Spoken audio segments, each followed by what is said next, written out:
سيئات أعمالنا من يهده الله فلا مضل له ومن يضلله فلا هادي له ونشهد أن لا إله إلا الله وحده لا شريك له ونشهد أن سيدنا وسندنا وحبيبنا وشفيعنا وكريمنا وإمامنا ومولانا محمدا عبده ورسوله أما بعد فأعوذ بالله من الشيطان الرجيم بسم الله الرحمن الرحيم إذ أخذنا ميثاق بني إسرائيل لا تعبدون إلا الله وبالوالدين إحسانا صدق الله العلي العظيم وقال النبي صلى الله تعالى عليه وسلم رضا الرب في رضا الوالدين أو كما قال عليه الصلاة والسلام اللهم صل على سيدنا محمد وعليه المقعد المقرب عندك يوم القيامة اللهم صل على سيدنا محمد وعليه المقعد المقرب عندك يوم القيامة اللهم صل على سيدنا محمد وعليه المقعد المقرب عندك يوم القيامة. ایک بار آپ سے حضرات بھی درود شریف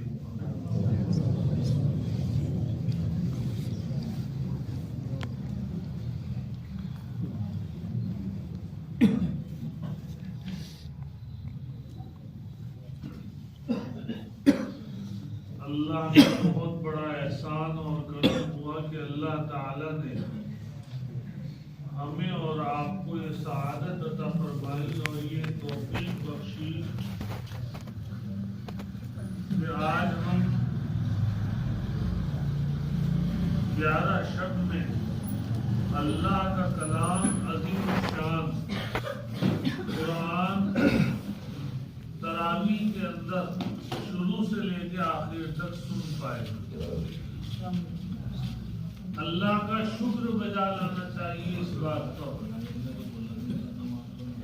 کیونکہ بہت سارے ہمارے بھائی ایسے تھے وہ گزشتہ سال یہ تمنا کر رہے تھے، یہ آرزو کر رہے تھے، یہ امید کر رہے تھے کہ ہم آئندہ سال سے تراویح پڑھا کریں گے، ہم آئندہ سال سے تراویح پڑھا کریں گے. لیکن حال کیا ہے کہ وہ اب رمضان میں ان کا نام مردوں کی فہرست میں آ چکا ہے، وہ اس رمضان میں موجود نہیں ہے. اور ہمارے بہت سارے بھائی ایسے ہوں گے جو اس سال یہ تمنا کر رہے ہوں گے چلو یہ تو سال گزر گیا، آئندہ سال ہم تراویح پڑھیں گے، لیکن آئندہ سال وہ موجود نہیں ہوں گے یا ہم موجود نہیں ہوں گے. ہو سکتا ہے ہماری زندگی کا یہ آخری رمضان ہو سکتا ہے ہماری زندگی کی یہ آخری تراویح ہو. حدیث میں آتا ہے کہ انسان اتنی غفلت کی زندگی گزارتا ہے کہ وہ اپنے کاروبار میں لگ رہا ہے، اپنی تجارت میں لگ رہا ہے، اپنے بچوں کی شادیوں کرنے کے انتظامات کر رہا ہے، اور اس کو یہ پتہ نہیں ہے کہ اس کا کفن کٹ کر بازار میں آ چکا ہے، اس کا نام اللہ تعالیٰ نے مردوں کی فہرست میں لکھ دیا ہے، اس کو احساس نہیں ہے.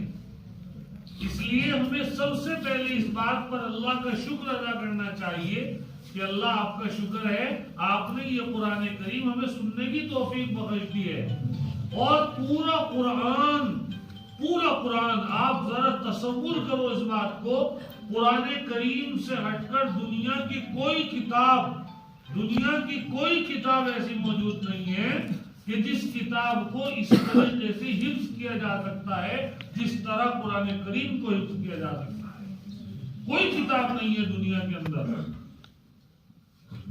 انسان کتاب تو کیا، اگر اس سے یہ پوچھا جائے کہ جو باتیں آج تم نے پورے دن کے اندر کہی ہیں وہ یہ باتیں ہم نے لکھ لی ہیں، ان باتوں کو تو حفظ یاد کر کے ہمیں سنا دے، وہ اپنی کہی ہوئی باتوں کو بھی حفظ یاد نہیں کر سکتا. اللہ کا کتنا بڑا نظام ہے. ایسا لگتا ہے کہ جیسے اللہ تعالیٰ نے انسان کے اندر ایک مشین فٹ کر دی ہے اور اس مشین کو جو ہے بٹن دبا دیا جاتا ہے اور حافظ قرآن فٹافٹ پڑھتا چلا جاتا ہے. کسی حافظ کا کوئی کمال نہیں، کسی عالم کا کوئی کمال نہیں، کسی انسان کے بس کی کوئی بات نہیں ہے۔ حضرت علیم الامت حضرت مولانا اشرف علی تھانوی رحمۃ اللہ علیہ اتنے بڑے عالم گزرے ہیں کہ علماء نے لکھا ہے کہ نبی کریم صلی اللہ علیہ وسلم کے زمانے سے لے کے آج تک حضرت تھانوی جیسے صرف 14 عالم پیدا ہوئے ہیں، صرف 14 عالم۔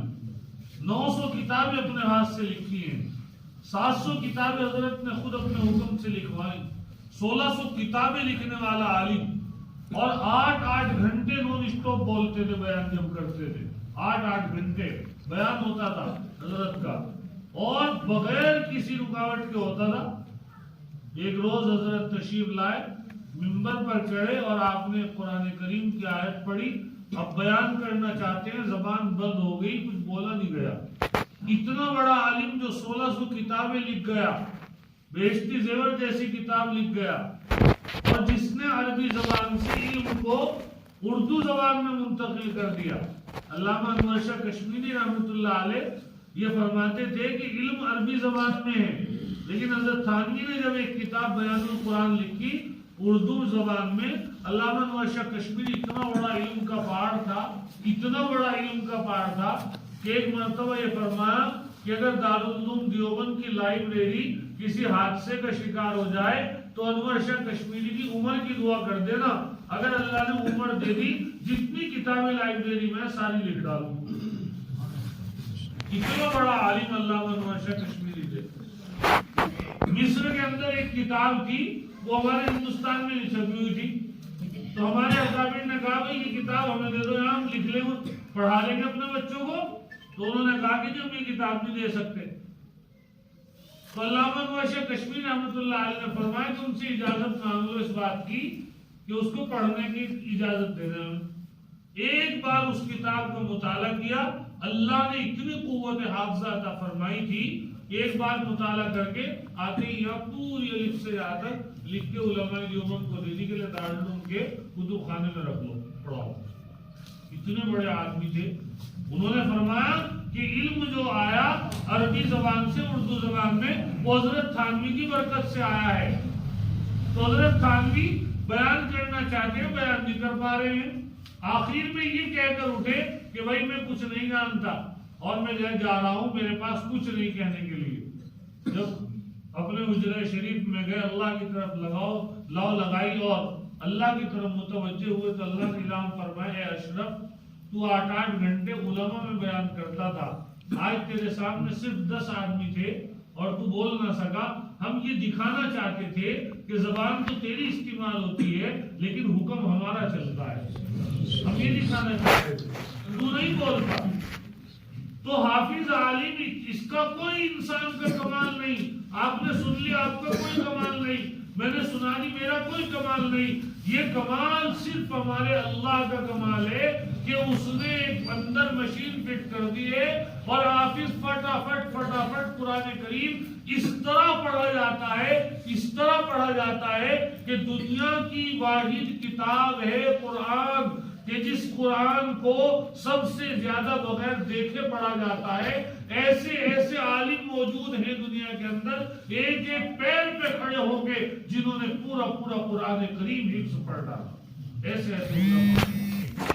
تو یہ قرآن کریم کا معجزہ ہے، ہمارا اور آپ کا کوئی کمال نہیں ہے، ہم نے سنا ہے اور اللہ نے سنوا دیا، اس پہ ہمیں اللہ کا شکر مند ہونا چاہیے۔ اللہ تیرا شکر ہے کہ تو نے ہمیں اس لائق بنا دیا کہ ہم قرآن کریم سنا سکتے ہیں اور ہم قرآن کریم کو سن سکتے ہیں،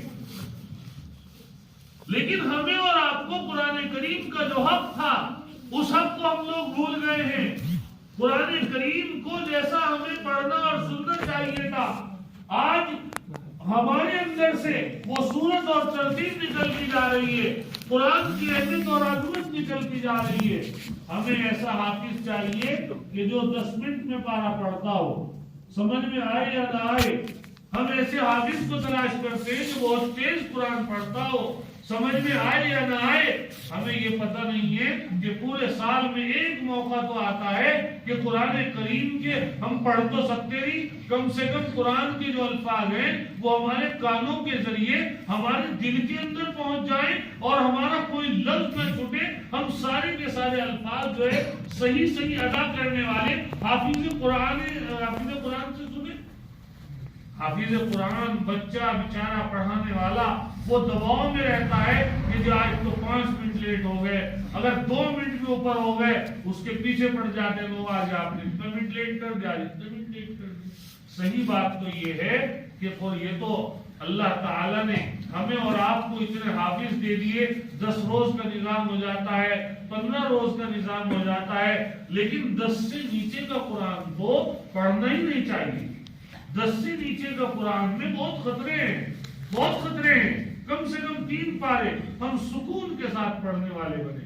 ایک پارہ 20 منٹ میں اچھا حافظ ہو، ایک پارہ 20 منٹ میں بہت اچھے طریقے سے پڑھ سکتا ہے اور بہت اچھے طریقے سے سن سکتا ہے، ورنہ 8 دن سے کم میں جتنے قرآن ہوتے ہیں ہم نے اکثر جگہوں پہ دیکھا ہے کہ جو پڑھنے والے بچے ہوتے ہیں وہ مقتدیوں کے دباؤ کی وجہ سے بڑا تیز پڑھتے ہیں اور ان کی وہ عادت بن جاتی ہے پھر، اور اس عادت جو بن جاتی ہے پوری زندگی وہ عادت ستاتی ہے۔ اس لیے ایک بات کو سب سے پہلے ہم یہ سمجھ لیں کہ ہم قرآن کریم کو بہت اہتمام سے اور صحیح سننے کی عادت ڈالیں۔ قرآن کریم کے الفاظ ہمارے ایک ایک لفظ ہمارے کان کے ذریعے ہمارے دل کے اندر پہنچنا چاہیے۔ یہ قرآن اتنا عظیم الشان کلام ہے، اللہ رب العزت سنانے والے کا اجر اور سنانے والے کا رتبہ اور سنانے والے کا جو مقام ہے وہ بہت بڑا ہے، وہ بہت بڑا ہے۔ سنانے والے کے مقام کو، سنانے والے کے اجر کو اللہ تعالیٰ کتنا عطا فرماتے ہیں اس کا ہمیں اور آپ کو اندازہ نہیں ہے۔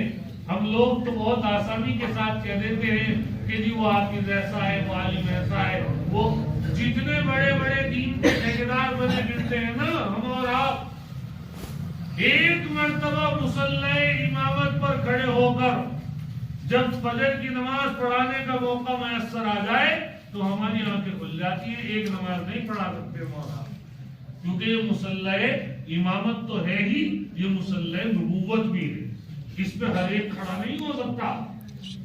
ایک جگہ کا واقعہ ہے، ایک صاحب جو ہے بڑی مخالفت کرتے تھے اپنے امام صاحب کی، بڑی مخالفت کرتے تھے۔ ایک روز جو ہے نماز میں امام صاحب لیٹ ہو گئے تو ان سے کہا گیا کہ آپ نماز پڑھاؤ۔ نماز پڑھانے کے لیے جب وہ کھڑے ہوئے تو الحمد شریف بھی پوری نہیں کر پائے، الحمد شریف بھی پوری نہیں کر پائے۔ اور ایک دوسری جگہ کا واقعہ ہمارے علم میں آیا، اس جگہ پر ایک ایسے ہی آدمی کو کھڑا کیا گیا نماز پڑھانے کے لیے، انہوں نے اللہ اکبر کی نیت باندھی اور نیت باندھتے فوراً القاریہ تم القاریہ شروع کر کے الحمد ہی بول گئے۔ یہ حال ہے، یہ گدی بڑی قیمتی گدی ہے، ان بچوں کی ہمیں قدر کرنی چاہیے جو بچے قرآن کریم سنا رہے ہیں، جو علماء ہمارے قرآن سنا رہے ہیں، اور ہر انسان یہ ارادہ کر لے کہ اللہ مجھے وہ خوش نصیب باپ بنا دے کہ میں اپنے بچے کا رمضان میں قرآن کریم وہ اپنے بچے کی امامت میں سنوں۔ ہر انسان یہ ارادہ کر لے، اس سے بڑی خوش نصیبی کوئی نہیں ہو سکتی کہ باپ پیچھے کھڑا ہو اور اس کا بیٹا مصلی پہ کھڑے ہو کر اللہ کا کلام سنا رہا ہو، اس سے بڑی بشارت ہمارے لیے کچھ نہیں ہو سکتی۔ آپ دنیا کا پیسہ بھی کسی بھی ڈگری کو دلا دیں اپنے بچوں کو، کسی بھی ڈگری کہیں بھی پہنچا دے آپ، میں گارنٹی دیتا ہوں جو خوشی آپ کو، آپ کے دل کو، آپ کے خاندان والوں کو اس وقت ملے گی جب آپ کا بچہ اس مصلی نبوت پہ کھڑے ہو کے اللہ کا کلام پڑھے گا اور آپ اس کے پیچھے نیت باندھیں گے۔ سبحان اللہ، اللہ کتنا دل روشن کریں گے ہمارا اور آپ کا۔ ہر انسان یہ ارادہ کر لے کہ میں اپنے بچے کا قرآن کریم سن کر ہی انشاءاللہ اللہ سے دعا کریں گے ہماری موت جب آئے کہ جب ہم اپنے بچے کا قرآن کریم سن لیں، تاکہ ہر گھر کے اندر حافظ پیدا ہو جائے۔ یہ بات قرآن کریم کے تعلق سے تھی۔ دوسری بات یہ ہے قرآن کریم کے تعلق سے، اللہ نے آپ کو اور ہمیں موقع دیا ہے، ہم نے قرآن سن لیا ہے، اب ہماری 2 سنتیں ہیں۔ ایک سنت تو ہے پورا قرآن سننا، دوسری سنت ہے پورے رمضان المبارک میں تراویح پڑھنا. بلکہ یاد رہے بات، قرآن کریم پوری ترتیب سے سننا یہ چھوٹی سنت ہے، اور پورے رمضان تراویح پڑھنا یہ بڑی سنت ہے. ہم کیا کرتے ہیں کہ جب ہمارا پورا ہو گیا بس ہماری تراویح سے چھٹی، اب ہماری تراویح سے چھٹی، پورے رمضان آپ حضرات کو تراویح پڑھنی ہے. اب آپ کو اس کا یہ فائدہ ہو گیا، آپ آزاد ہیں، آپ کی ترتیب پوری ہوئی ہے، آپ کہیں بھی تراویح پڑھ سکتے ہیں. یہ مطلب نہیں ہے کہ آپ اس تراویح کو چھوڑ دیں، آپ تراویح کو چھوڑ دیں، نہیں. اس کا ایک دھیان رکھیں کہ تراویح کو مکمل رمضان میں پڑھنا ہے. یہ رمضان بڑا قیمتی مہینہ ہے، یہ رمضان گناہوں کے کفارے کا مہینہ ہے، یہ رمضان اللہ کو راضی کرنے کا مہینہ ہے، یہ رمضان اپنے اللہ کو منانے کا مہینہ ہے، یہ رمضان اللہ کو خوش کرنے کا مہینہ ہے. اللہ ہمارے سے اس وقت میں شدید ناراض ہیں، اللہ اس وقت ہمارے سے بہت ناراض ہے میرے بھائیو بزرگوں دوستو. اور اللہ کیوں ناراض ہیں؟ ایک بات تو یہ ہے، اور اللہ کی ناراضگی کی نشانی کیا ہے؟ ایک بات یہ ہے، اللہ کی ناراضگی کی نشانی تو یہ ہے، علماء نے لکھا ہے جب اللہ ناراض ہوتے ہیں اللہ تعالیٰ امت کے اوپر دشمنوں کو مسلط فرما دیتے ہیں. دشمن مسلط ہو رہے ہیں. جب اللہ تعالیٰ ناراض ہوتے ہیں اللہ تعالیٰ زلزلے بھیجتے ہیں، جگہ جگہ پر زلزلے آ رہے ہیں. گزشتہ دنوں میں ہمارے یہاں بھی زلزلہ آیا. اللہ جب ناراض ہوتے ہیں اللہ بارش کو بے وقت برساتے ہیں. اللہ تعالیٰ جب ناراض ہوتے ہیں ہر انسان کی جیب میں دوائی پہنچا دیتے ہیں، اس کو بیماری، مہلک بیماری میں مبتلا فرما دیتے ہیں. اللہ جب ناراض ہوتے ہیں لوگوں کا چین اور سکون ختم فرما دیتے ہیں. یہ تو ہے اللہ کی ناراضگی کی نشانیاں. اور اللہ کیوں ناراض ہوتے ہیں؟ اس کے بہت سارے اسباب ہیں، بہت سارے اسباب ہیں. ہمیں ان سببوں میں 2 سببوں پر دھیان دینا ہے اللہ کی ناراضگی کی وجہ. اور پھر ہمیں یہ بات ذہن میں رکھنی ہے کہ اللہ خوش کیسے ہوں گے. پہلے ہم 2 سبب سمجھے کہ جن وجہ سے اللہ کی ناراضگی ہوتی ہے. پہلا سبب ہے جس سے اللہ تعالی شدید ناراض ہوتے ہیں، شراب کا عام ہو جانا، شراب کی کثرت. یہ اتنا خطرناک مرض ہے، اتنی خطرناک بیماری ہے کہ جس سے انسان اپنے اوپر عذاب الہی کو دعوت دے دیتا ہے. اللہ کے عذاب کو، اللہ کے غصے کو، اللہ کے غضب کو انسان دعوت دیتا ہے جس وقت وہ شراب کے اندر آتا ہے. شراب کی تھوڑی سی ہمیں تفسیر سمجھنی چاہیے کہ یہ شراب کیا چیز ہے.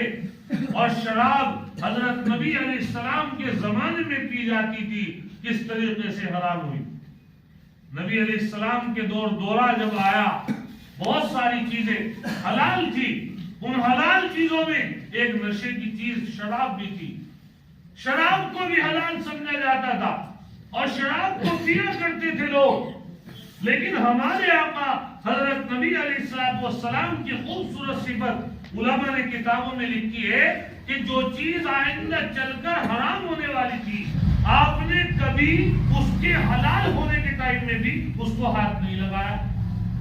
نبی علیہ السلام کے زمانے میں، ابتدائی زمانے میں شراب حلال تھی، شراب پیا کرتے تھے لوگ، خوب شراب کے دورے چلتے تھے. ایک روز حضرت ابن عباس رضی اللہ تعالیٰ عنہما اور حضرت عمر رضی اللہ تعالیٰ عنہ نبی کریم صلی اللہ علیہ وسلم کے پاس تشریف لائے اور انہوں نے آ کر عرض کیا یا رسول اللہ صلی اللہ علیہ وسلم شراب خوب چلتی ہے، شراب خوب پی جاتی ہے، آپ ہمیں بتائیں شراب اور جوئے کے بارے میں. اللہ تعالیٰ کو یہ سوال بہت پسند آیا. حضرات صحابہ حضور سے سوال کرتے تھے، پوچھا کرتے تھے آ کر. قرآن کریم میں اللہ تعالیٰ نے صحابہ کے 14 سوال ذکر فرمائے پورے قرآن میں جو اللہ کو بھی بہت پسند آئے. ان 14 سوالوں میں 6 سوال سورہ بقرہ کے اندر موجود ہیں.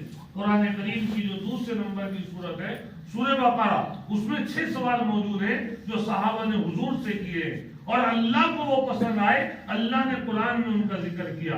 ان 6 سوالوں کے اندر ایک سوال یہ بھی تھا۔ اللہ قرآن کریم میں فرماتے ہیں یسألونک عن الخمر والمیسر، اے محمد صلی اللہ علیہ وسلم آپ سے لوگ آ کر سوال کر رہے ہیں شراب کے بارے میں اور جوئے کے بارے میں کہ اللہ کی اس کے بارے میں کیا رائے ہے، کیونکہ شراب سب پیتے تھے۔ اب کسی بھی چیز کو روکنے کے لیے ایک طریقہ تو یہ ہے ایک دم اعلان لگا دیا جائے، جس طرح دنیا کی پارلیمنٹوں میں قانون بنا کرتے ہیں، دنیا کی عدالتوں میں قانون بنا کرتے ہیں، دنیا کی پنچایتوں میں قانون بنا کرتے ہیں، دنیا کی لوگوں کی آپس کے معاملات میں فیصلے لیے جاتے ہیں، اور فوراً ایک میٹنگ ہوئی، ایک مشورہ ہوا اور فوراً ایک قانون چسپاں کر دیا کہ آج کے بعد کوئی یہ کام نہیں کرے گا۔ یہ غلط طریقہ ہے، اسلام کے خلاف ہے۔ جب کوئی چیز عام ہوتی ہے اللہ اس کا نظام کیا بناتے ہیں اس کو دیکھو۔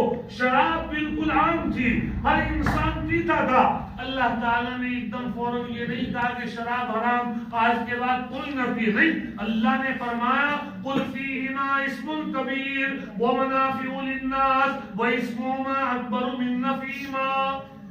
اے عمر رضی اللہ تعالیٰ عنہ، اے عبداللہ ابن عباس، تم نے سوال کیا شراب کے بارے میں اور جوئے کے بارے میں، تو آپ سن لو کہ یہ کوئی اچھی چیز نہیں ہے شراب، اس میں تھوڑا سا نفع ہے لیکن نقصان اس کا بہت بڑا ہے۔ اللہ نے یہ بات کہہ کر بہت سارے صحابہ کے دل میں شراب کی نفرت ڈال دی۔ اللہ نے کہا وَإِسْمُهُمَا أَكْبَرُ مِن نَفْعِهِمَا، جوئے کا اور شراب کا تھوڑا سا نفع ہے۔ نفع کیا ہے؟ علماء نے لکھا ہے جب انسان شراب پیتا ہے وقتی طور سے اتنی طاقت آ جاتی ہے کہ اگر موقع لگ گیا سیمنٹ کی گاڑی اکیلا اتار دے گا، اتنی طاقت اس میں آ جاتی ہے۔ یہ اس کا جو ہے نفع ہے، وہ قرآن کے اندر لکھا ہے، قرآن کی تفسیر میں بات لکھی ہے، کیونکہ اللہ فرمائے وَإِسْمُهُمَا أَكْبَرُ مِن نَفْعِهِمَا، کہ اس دونوں کا گناہ نفع سے زیادہ ہے۔ تو نفع کیا ہے شراب کا؟ شراب کے وقتی طور سے اتنی طاقت پیدا کرتی ہے۔ ایک دوسرا نفع علماء نے لکھا ہے کہ شراب وقتی طور سے انسان کے غم کو ظاہر کر دیتی ہے۔ چنانچہ آپ نے دیکھا کہ جو شرابی ہوتا ہے وہ نالے میں پڑا اور اس کو جو ہے نا ڈلب کے گدے کا مزہ آ رہا ہے، اتنا غم اس کا جو ہے ظاہر ہو جاتا ہے وقتی طور سے، احساس ہی نہیں کہ تو پڑا کہاں پہ۔ تو یہ شراب کا نفع ہے۔ جوئے کا نفع علماء نے لکھا ہے، جوئے کا نفع یہ ہے کہ 1 منٹ میں رات کو تو جو ہے فقیر تھا صبح کو امیر اعظم بن جاتا ہے، 1 منٹ میں جو ہے سٹا لگایا اور 1 کی 80 آئے، دیکھو کام ہو گیا۔ یہ وقتی طور کے نفع ہیں۔ اللہ نے فرمایا لیکن نقصان کیا ہے؟ نقصان بہت خطرناک ہے۔ نقصان یہ ہے شراب گردوں کو ختم کر دیتی ہے۔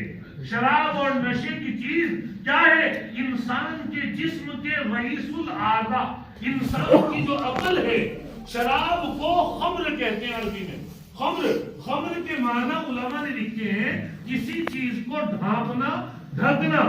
یہ چونکہ نشے کی چیز انسان کی جو عقل ہے اس کو ڈھانپ کر اس کو ختم کر دیتی ہے، اس لیے اس کو خمر اور شراب کہتے ہیں، نشے کی چیز کہتے ہیں۔ یہ عقل کو خراب کر دیتی ہے اور بے شمار نقصانات ہیں شراب کے۔ بعض مرتبہ ایسا ہوا ہے کہ شراب کسی نے پی اور اس نے ایسے راز فاش کر دیے، میاں بیوی کی آپس کی باتیں، شراب پی کر آیا اور ساری باتیں اگل لی، ساری باتیں، کتنا نقصان ہے۔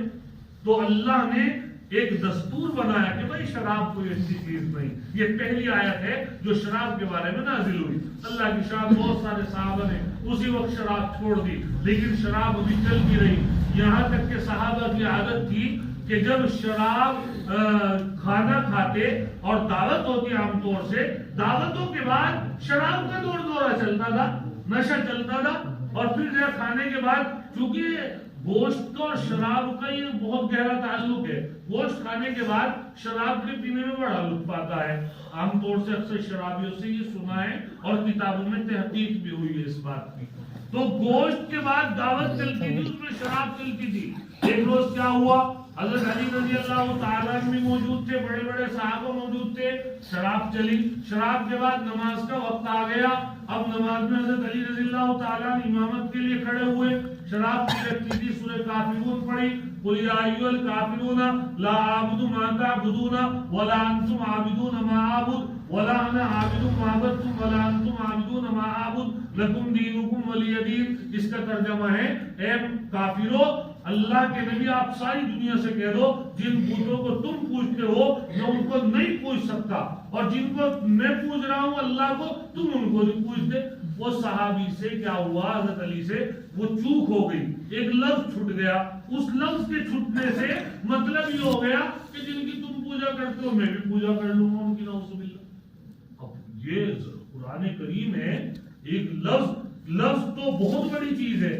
اگر زبر بھی پلٹ جائے نا مثلا ایک مثال فاسا فرعون الرسول یہ آیت ہے اس کا ترجمہ ہے کہ فرعون نے حضرت موسیٰ کی بات نہیں مانی.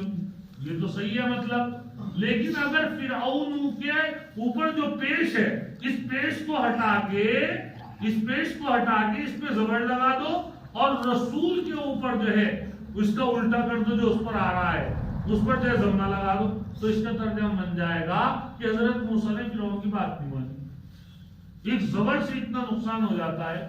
اسی طرح ایک مثال انی بریء من المشرکین ورسولہ یہ ورسولہ ہے.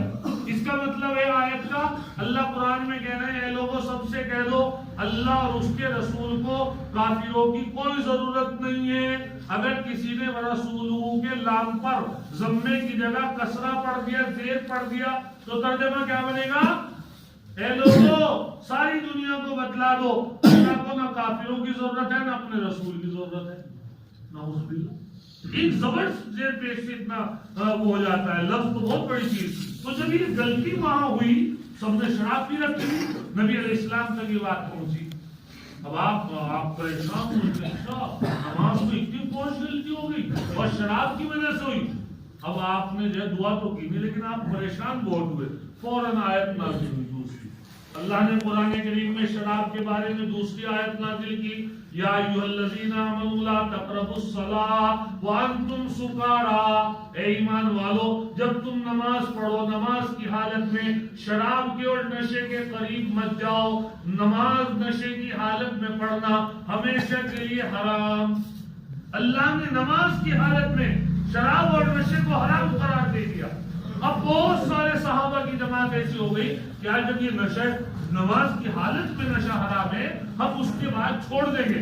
یہ دیکھو یہ ہے قرآن کا قانون.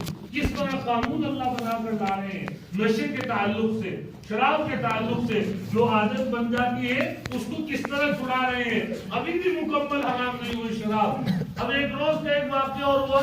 سعد بن ابی وقاص رضی اللہ تعالیٰ نے دعوت فرمائی صحابہ کی.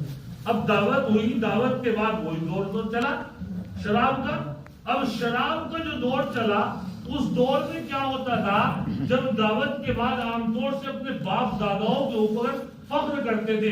میرے باپ ایسے تھے انہوں نے اتنی جنگیں لڑی تھی میرے باپ ایسے تھے. ادھر سے تو وہ اپنے باپ داداؤں کی وہ کر رہے ہیں تعریف. ادھر سے ایک دوسری جماعت اپنے باپ داداؤں کی تعریف کر رہی ہے. اب تعریف کرتے کرتے لڑائی ہو گئی.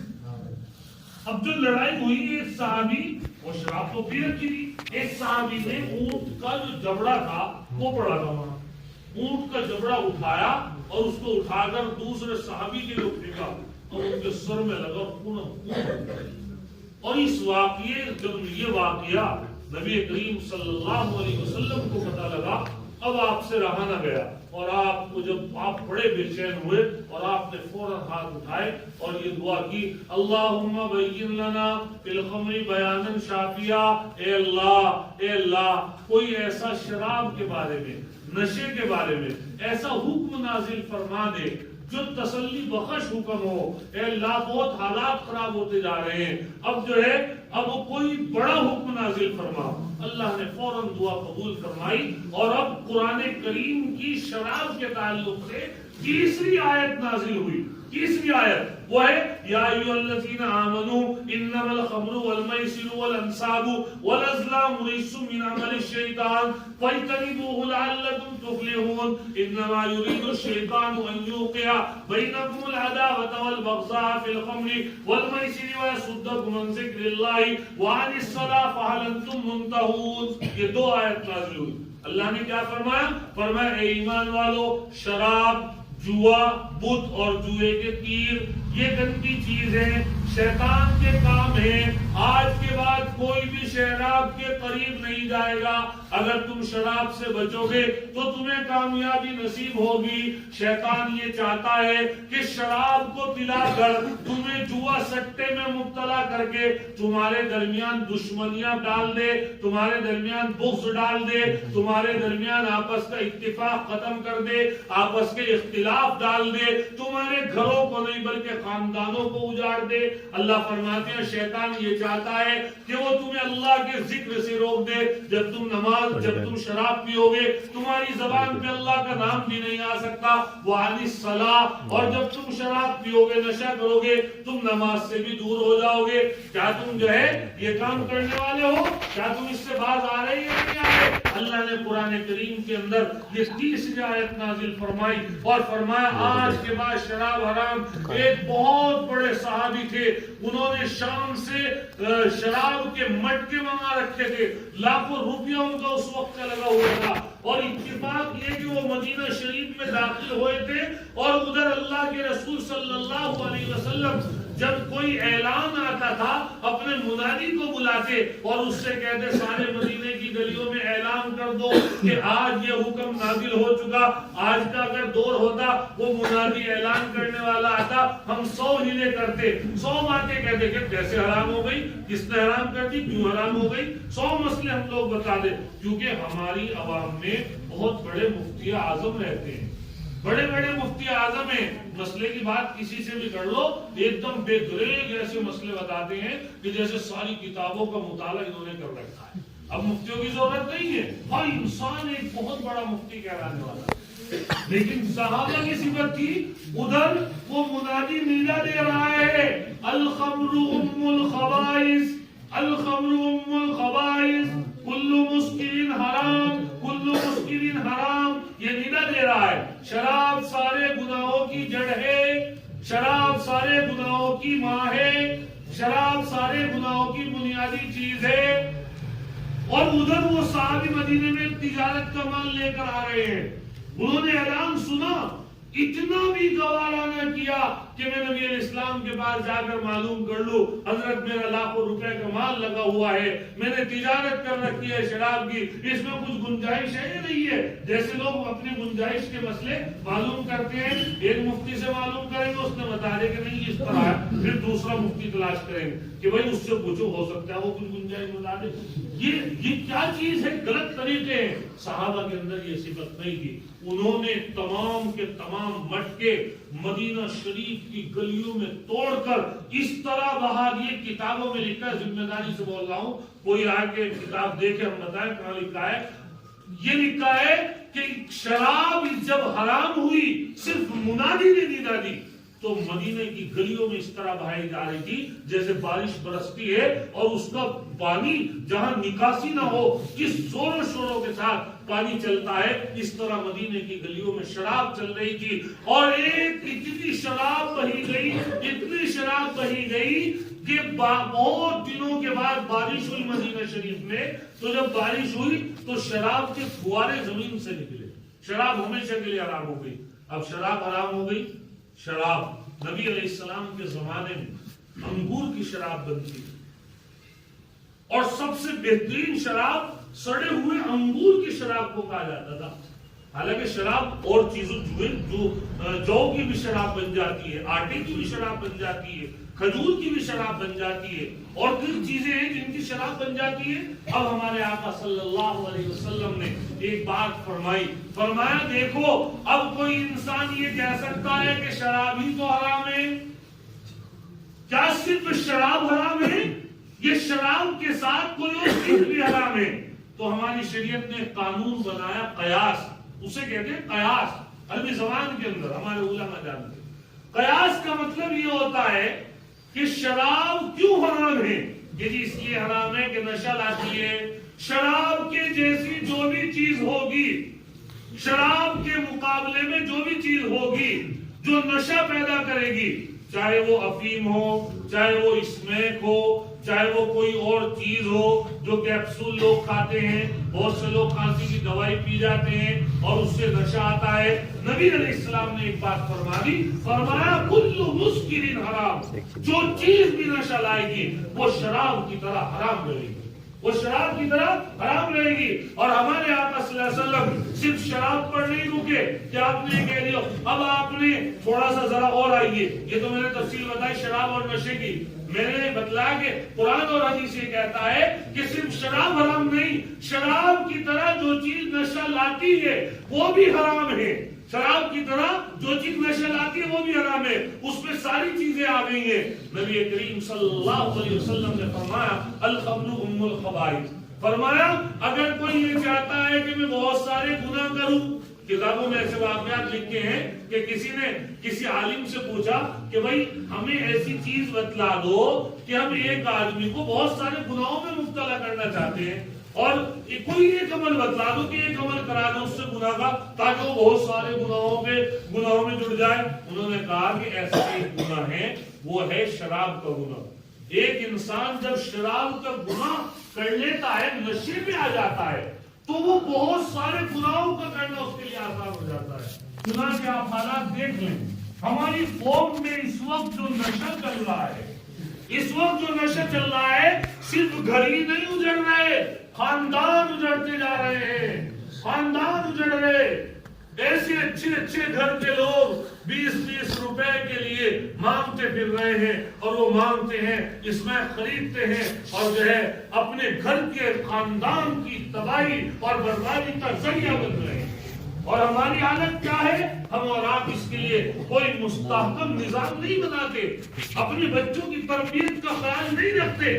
بچوں کو کیسی صحبت میں بٹھانا ہے، اس کی بنیادی خرابی یہ ہے ہمارے بچوں کی صحبت غلط. ہمارے بچوں کا جو چال چلن ہے جن لوگوں کے ساتھ ہے اس پہ ہماری نگاہ نہیں. بچپن میں ہم لاڑ میں، بچپن میں ہم محبت میں، بچپن میں ہم شوق محبت میں اتنی بچوں کو لاپرواہی کر دیتے ہیں کہ وہ بچے غلط سوسائٹی کا شکار ہو جاتے ہیں. وہ بچے بیڑی سگریٹ پہ آتے ہیں، وہ بچے بیڑی سگریٹ پہ نہیں رکتے، پھر وہ جو ہے آج شوق چل رہا ہے، کہیں گا ہوکے کا شوق چل گیا نا، ہوکے کا شوق چل رہا، اور اس کے بعد مسئلہ پوچھتے ہیں جی ہوکے کا کیا حکم ہے، جی ہوکے کا کیا حکم ہے، اس کا مسئلہ پوچھتے ہیں.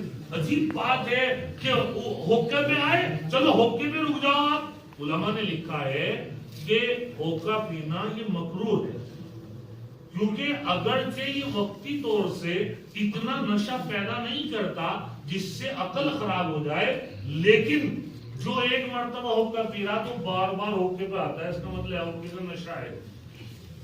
تو اس لیے ہوکا پینا مکروہ ہے، صحت کے لیے مضر ہے. لیکن بات یہ ہے کہ نشے کی عادت ہے کہ یہ آہستہ آہستہ بڑھتی ہے. آج ہوکے پہ آیا ہے، کل کو گٹکے پہ آئے گا، دل باغ پہ آئے گا، پھر چینی کھینی پہ آئے گا، پھر کیا ہے وہ ہاتھوں سے نکل جائے تمباکو اس پہ آئے گا، اور پھر آہستہ آہستہ وہ کیا ہوگا کہ ایک نہ ایک دن نعوذ باللہ وہ اسمیک پہ آئے گا، افیم پہ آئے گا، اور وہ وہیں نہیں رکے گا. وہ گھر کے برتن بیچ رہے، گھر کے برتن چپ چاپ ایسے لوگ چوری کر رہے. ہمارے ایک تعلق والے ہیں، انہوں نے واقعہ سنایا ہمیں، آپ حیران رہو گے. انہوں نے اپنے گھر میں کیمرے لگوائے، اور کیمرے لگوانے کے بعد 1-2 روز کے بعد ان کے گھر کا ٹوائلٹ کا جو پیپ تھا وہ چوری ہو گیا.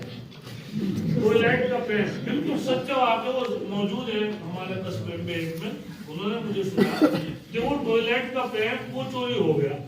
ہم نے مذاق میں کیا کہاں چلا گیا، اتفاق سے انہوں نے کیمرے میں جو دیکھا ایک بہت اچھے گھر کا آدمی، بہت اچھے گھر کا آدمی، اور وہ اپنا اسے رات کو 12-1 بجے پیپ کو نکال کے لیا. اندازہ لگا انہوں نے کیا کیا بیچاروں نے کہ وہ اتنے اچھے گھر کا آدمی، وہ تو ویڈیو میں سب دیکھ رہا ہے. اب کیمروں سے تو لوگ اتنا ڈر رہے، اتنا اللہ سے نہیں ڈر رہے.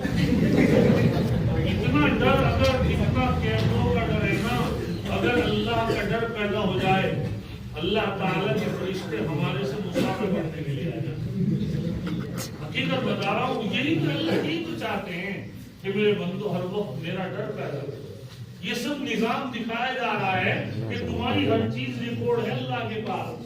قیامت کے دن ساری چیزیں کھلیں گی، سارا چٹھا کھل جائے گا، سارا چٹھا۔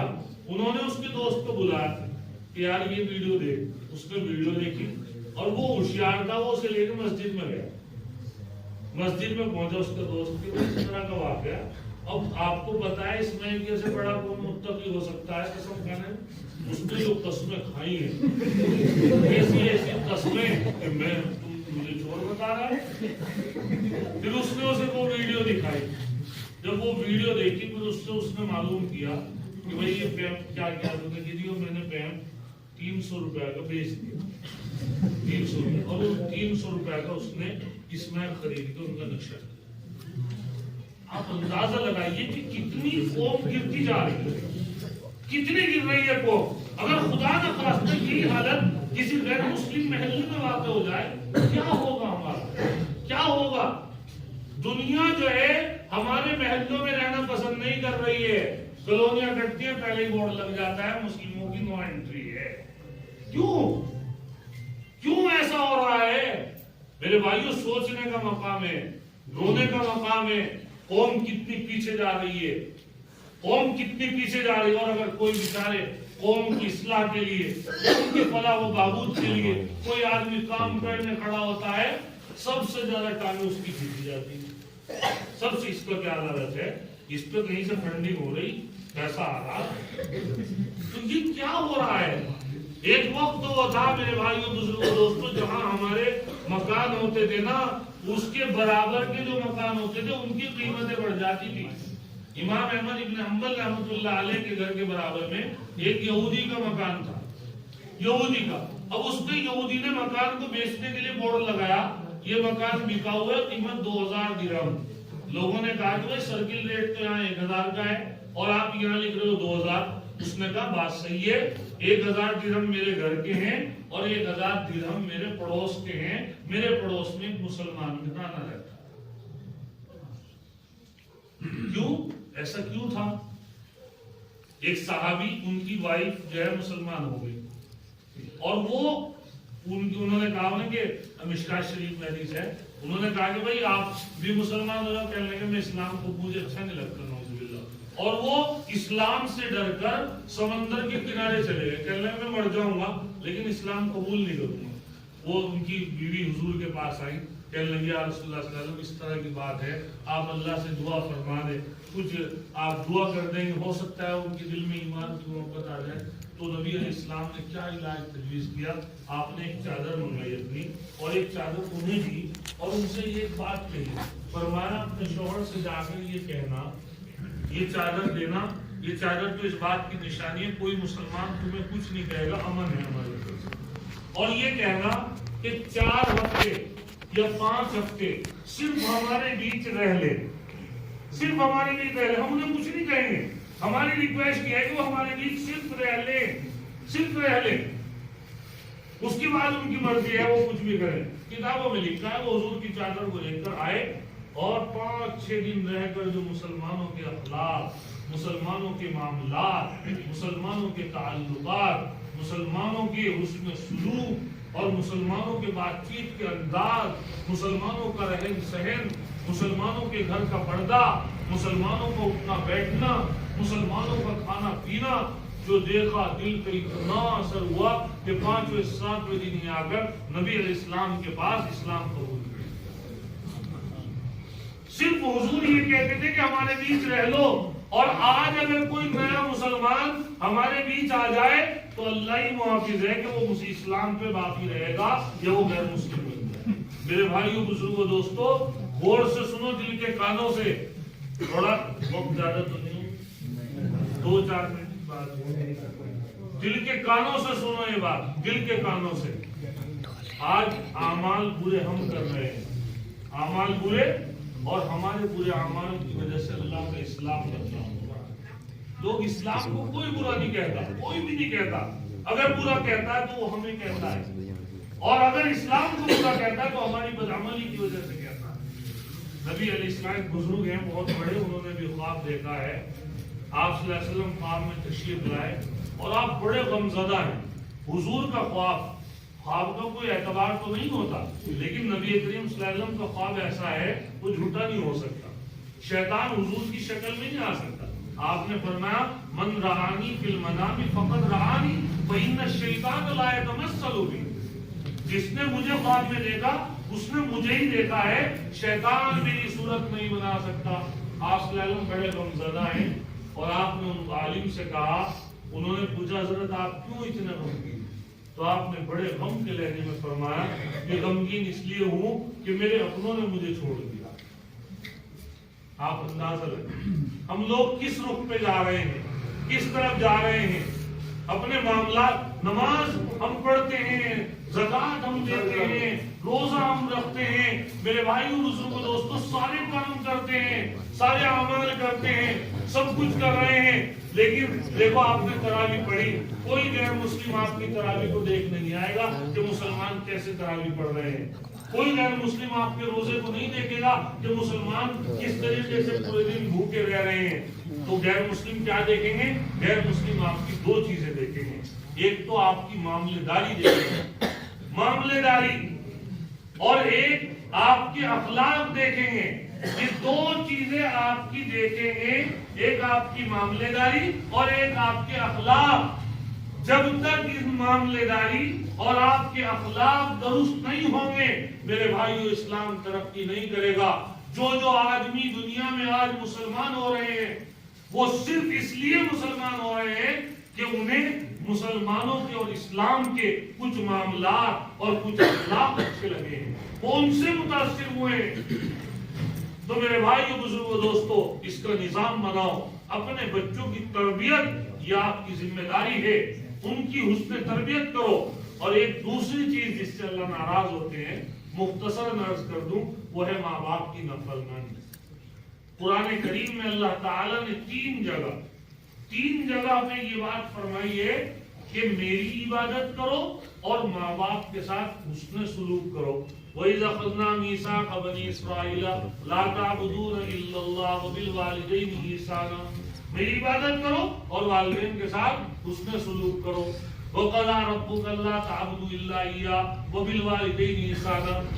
اللہ نے عبادت کے بعد والدین کے ساتھ حسن سلوک کا حکم دیا ہے.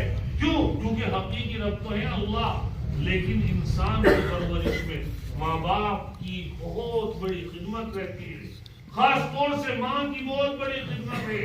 علماء نے لکھا ہے جس طریقے سے وقت کے نبی کی اللہ تعالیٰ دعا قبول فرماتے ہیں اسی طرح ماں کی بھی دعا قبول فرماتے ہیں. علماء نے لکھا ہے کتابوں کے اندر جب موسیٰ علیہ السلام کی والدہ کا انتقال ہو گیا تو اللہ تعالیٰ نے موسیٰ سے فرمایا موسیٰ اب سمجھ کر چلیو، اب تمہارے لیے جو دعا کے لیے ہاتھ اٹھتے تھے وہ قبر میں چلی گئی ہے. ایک صحابی آئے کہنے لگے یا رسول اللہ کس کی خدمت کروں؟ آپ نے فرمایا امت. انہوں نے کہا یا رسول اللہ کس کی خدمت کروں؟ آپ نے فرمایا امت. تیسری بار پھر فرمایا رسول اللہ صلی اللہ علیہ وسلم کس کی خدمت کروں؟ آپ نے فرمایا امت، اپنی ماں کی اپنی ماں کی اپنی ماں کی. انہوں نے چوتھی بار فرمایا یا رسول اللہ سما پھر کس کی خدمت کروں؟ فرمایا سما باپ، پھر اپنے باپ کی. علماء نے لکھا ہے کہ 3 بار آپ نے یہ فرمایا کہ ماں ماں ماں ماں کی خدمت کر. کیوں؟ کیونکہ 3 چیزیں ایسی ہیں کہ ان میں ماں تکلیفیں برداشت کرتی ہے، باپ کا ذرا سا بھی اس میں کردار نہیں ہوتا. 9 مہینے آپ کو پیٹ میں رکھا، کتنی تکلیفیں برداشت کی یہ صرف ماں کو پتا ہے. باپ کا کوئی رول نہیں ہے اس تکلیف کے اندر، ساری تکلیف ماں نے جھیلی ہے. اس لیے حضور نے فرمایا ماں کی خدمت کر. 9 مہینے مکمل ہو گئے، درد ذہ کی تکلیف، ماں موت اور زندگی سے لڑ رہی ہے، ماں موت اور زندگی سے لڑ رہی ہے. اس تکلیف کے اندر سارے رشتہ دار شوہر سب ایک طرف کھڑے ہیں. وہ تکلیف جو جھیلتی ہے آپ کی پیدائش کے لیے وہ ماں جھیلتی ہے. اس لیے حضور نے فرمایا دوبارہ ماں کی خدمت کر. بچے کی پیدائش ہو گئی، 2 سال تک جو ہے دودھ پلایا، باپ کا کوئی رول نہیں، دودھ پلایا ہے 2 سال تک. ان 2 سال میں کتنی تکلیفیں جھیلی. خود جو ہے سردی میں پڑی، تمہیں جو ہے گرم میں پڑھایا، خود ٹھنڈے میں پڑی، تمہیں سوکھے میں پڑھایا، خود گیلے میں پڑی، تمہیں خشکی میں پڑھایا، خود جو ہے پریشان ہوئی، تمہیں سلایا. تمہاری ذرا سی تکلیف تکلیف کو اس نے جو ہے جھیلا، برداشت کیا، 2 سال تک جو ہے جھیلتی رہی، اور پھر حضور نے فرمایا ماں کی، اس کے بعد جو ہے 2 سال کے بعد باپ کا نمبر آتا ہے، پھر حضور نے فرمایا باپ کی خدمت کر۔ ایک صحابی آئے، کہنے لگے اب حضرت میں جہاد میں جانا چاہتا ہوں، جہاد میں۔ حضور نے فرمایا ماں زندہ ہے؟ فرمایا ہاں ماں زندہ ہے۔ فرمایا اپنی ماں کی خدمت کر کے جہاد کا ثواب حاصل کر۔ ایک صحابی سے حضور نے فرمایا کہ دیکھ، اگر کوئی آدمی صبح کو اٹھ کر اپنی ماں کو محبت کی نگاہ سے دیکھتا ہے، اللہ تعالیٰ ایک حج مبرور کا ثواب عطا فرماتے ہیں۔ کسی نے کہا حضرت، ایک صحابی بولے یا رسول اللہ صلی اللہ علیہ وسلم، اگر کسی نے 100 مرتبہ دے گا، فرمایا 100 حج کا ثواب ملے گا۔ کتنی بڑی دولت ہے ماں باپ کی۔ نبی علیہ السلام نے فرمایا اگر تو یہ چاہتا ہے کہ تو یہ دیکھے کہ اللہ میرے سے خوش ہے یا ناراض، تو اپنے باپ کو دیکھ لیا کر۔ اگر تیرا باپ تیرے سے خوش ہے تو یہ سمجھ لے کہ عرش الہی کے اوپر اللہ تعالیٰ بھی تیرے سے خوش ہے۔ رضا رب فی رضا الوالدین، والدین کی رضا میں اللہ تعالیٰ نے اپنی رضا رکھی ہے۔ نبی علیہ السلام نے فرمایا ان الجنت تحت اقدام امہاتکم، اگر تم یہ چاہتے ہو جنت میں جاؤ، اپنی ماؤں کے قدم دبایا کرو، تمہاری ماؤں کے قدموں کے نیچے تمہیں جنت ملے گی۔ ماں کے لیے وہ محبت ہے اللہ اور رسول اللہ کی محبت کے بعد جو دنیا میں بغیر کسی لالچ کے ہوتی ہے۔ سب سے بڑی قیمتی محبت ماں باپ کی محبت ہے۔ ماں باپ قیمتی سرمایہ ہے۔ یہ جب چلے جاتے ہیں نا، کوئی ہاتھ سر پہ رکھنے والا نہیں ملتا، ورنہ ماں باپ جب موجود تھے ذرا سی پریشانی، ماں نے کہا بیٹے کوئی بات نہیں، گھبرایا نہیں کرتے، ساری پریشانیوں کا حل ہو گیا۔ اور جب ماں قبروں میں چلی گئی، باپ قبر میں چلا گیا، اس وقت احساس پیدا ہوگا وہ جو ایک جملہ تھا، اس جملے کے اندر کتنی طاقت تھی، کتنی کشش تھی۔ تم تو آرام سے سو رہے، تمہاری ماں مصلی بچھا کر تمہارے لیے اللہ کے عرش الہی کو پکڑ کر دعا کر رہی ہے، اور وہ دعا ڈائریکٹ قبول ہوتی ہے۔ اس دعا کے اندر کوئی شک نہیں ہے کہ وہ دعا رد ہو جائے۔ حضور صلی اللہ علیہ وسلم نے اسی لیے فرمایا کہ اگر کوئی آدمی اپنے ماں باپ کو پائے بڑھاپے میں اور ان کی خدمت کر کے جنت میں نہ داخل ہو سکے، جبرائیل علیہ السلام نے فرمایا اللہ اس کو برباد کر دے۔ حضور نے فرمایا آمین۔ وہ بہت بڑا بدبخت ہے جو اپنے ماں باپ کی خدمت کر کے جنت میں نہ جا سکے۔ اور یوں فرمایا نبی علیہ السلام نے کوئی گناہ ایسا نہیں ہے جس کی سزا انسان کو اس کی موت سے پہلے ملے، سوائے اس گناہ کے کہ جو آدمی ماں باپ کا گنہگار ہوگا، ماں باپ کو ستایا ہوگا، وہ سونے کی سیاہی سے یہ بات لکھ لے کہ اس کو مرنے سے پہلے اس کی سزا ملے گی، اس کو بھگت کر مرے گا۔ اور نبی علیہ السلام نے ایک روایت میں فرمایا اگر تم یہ چاہتے ہو کہ تمہاری اولاد تمہارے سے اچھا ویوہار کرے، اچھا سلوک کرے، تو تم اپنے ماں باپ کے ساتھ اچھا سلوک کرو، کیونکہ جیسا تم سلوک کرو گے تم سونے کی سیاہی سے لکھ لو ویسے ہی تمہارے ساتھ سلوک کیا جائے گا۔ صاحب آئے کہنے لگے حضرت ہمارے ماں باپ تو مرحوم ہو گئے ہیں، چلو زندہ ہوتے ان سے جا کے معافی تلافی کر لیتے، اب تو حضرت مرحوم ہو گئے ہیں، اب کیا کریں؟ نبی علیہ السلام نے 2 علاج بیان فرمایا اگر تمہارے ماں باپ تمہارے سے اس حال میں انتقال کر گئے کہ وہ تمہارے سے ناراض تھے تو تمہیں 2 کام کرنے ہیں۔ نمبر 1، اپنے ماں باپ کے جو تعلق والے ہیں ان کے ساتھ اچھا ویوہار کرو، اچھا سلوک کرو۔ تمہارے والد کے جو دوست ہیں ان کے ساتھ احترام کا معاملہ کرو، اس سے تمہارے ماں باپ کو اللہ تعالیٰ خوش کر دے گا، اس سے اللہ تعالیٰ تمہارے ماں باپ کو خوش کر دے گا۔ اور دوسری چیز یہ ہے جو حدیث میں آئی ہے، آپ صلی اللہ علیہ وسلم نے فرمایا اپنے ماں باپ کے لیے خوب دعا کیا کرو۔ چنانچہ حدیث میں قرآن کریم میں ہے رب اغفر لی ولوالدی وللمؤمنین، یہ ترتیب ہے دعا کی۔ جب انسان دعا کرے، لوگ تو بہت سے لوگ کہتے ہیں کہ جی پہلے دوسروں کے لیے دعا کرو پھر اپنے لیے دعا کرو۔ قرآن یہ کہتا ہے کہ پہلے اپنے لیے دعا کرو، پھر اپنے ماں باپ کے لیے دعا کرو، اور پھر تیسرے نمبر پہ سب کے لیے دعا کرو۔ قرآن کی ترتیب یہ ہے، سب سے پہلا آپ کا ولی نفس کا علی کہا، آپ کا جو جسم ہے اس کا حق ہے، اس کے لیے اللہ سے دعا کرو. اس کے بعد ولی والدین اپنے والدین کے لیے دعا کرو، ان کی مغفرت کی دعا کرو. اگر ان کی مغفرت کی تم لگاتار دعا کرو گے اللہ تعالیٰ ان کو جو ہے تمہارے سے قیامت میں خوش کر دے گا. تمہیں ان کی نافرمانی اور سزا، نافرمانی پر جو سزا ملنے والی ہے اس سے بچائے گا. اور تیسری چیز علماء نے اور لکھی ہے جس سے اللہ تعالیٰ، اگرچہ حدیث میں تو نہیں آئی لیکن علماء نے کتابوں میں صراحت کی ہے کہ جس سے اللہ تعالیٰ خوش ہوتے ہیں.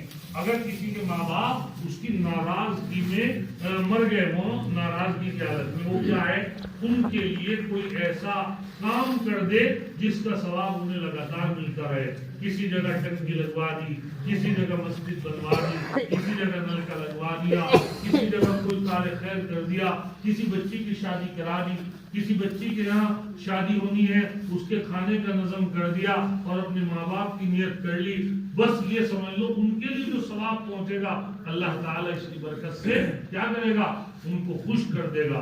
تو میرے بھائی اور بزرگوں دوستو، میں نے آپ سے بتلایا کہ اللہ جو ناراض ہوتے ہیں اس کے بہت سارے سبب ہیں. ان میں دو سبب، ایک شراب اور ایک ماں باپ کی نافرمانی. رہ گئی یہ بات اللہ کیسے خوش ہوں گے، اس کا چھوٹا سا علاج ہے، اپنے آپ کو گنہگار سمجھ کر اللہ تعالیٰ سے معافی مانگو، توبہ کرو، استغفار کرو. سب لوگ مل کر اللہ سے معافی مانگیں. اور استغفار کا مطلب ہوتا ہے گزشتہ گناہوں پہ ندامت، اللہ جو ہوا اسے تو معاف کر دے، جس کا جو حق ہے میں اس کو دوں گا، جو نمازیں چھوٹ گئی وہ میں نمازیں پڑھوں گا، جس کے جو معاملات ہیں ان معاملات کو بھی میں دوں گا. یہ نہیں کہ خالی نمازوں پہ تو دھیان ہے لیکن لوگوں کے جو چکر دے رکھتے ہیں نا، اس میں لکھا نا کہ عمرے پہ جا رہے ہیں، حج پہ جا رہے ہیں، طواف کے چکر سے لوگوں کو دیے ہوئے چکر معاف نہیں ہوں گے. لوگوں کو جو چکر دے رکھتے ہیں ان کے ساتھ ان کا جو معاملہ ہے اس کو نمٹاؤ. معاملے داری بالکل اپنی صاف رکھو. نبی علیہ السلام نے بتاتا آپ کو تفصیل سے معاملے کے بارے میں ایک روایت بتا رہا ہوں. حضور نے فرمایا کوئی مسلمان 3 دن ایسے نہ گزارے کہ اس کے اوپر اس کا جو قرضہ جس کا بھی ہے یا جو لین دین ہے اس کے پاس اس کا لکھا ہوا موجود نہ ہو. ساری تفصیل لکھ کے رکھو، ساری تفصیل، ورنہ آگے جو اولاد ہے نا اس کو یہ تو یاد رہے گا کہ ہمارے ابا کا کس کس پہ ہے.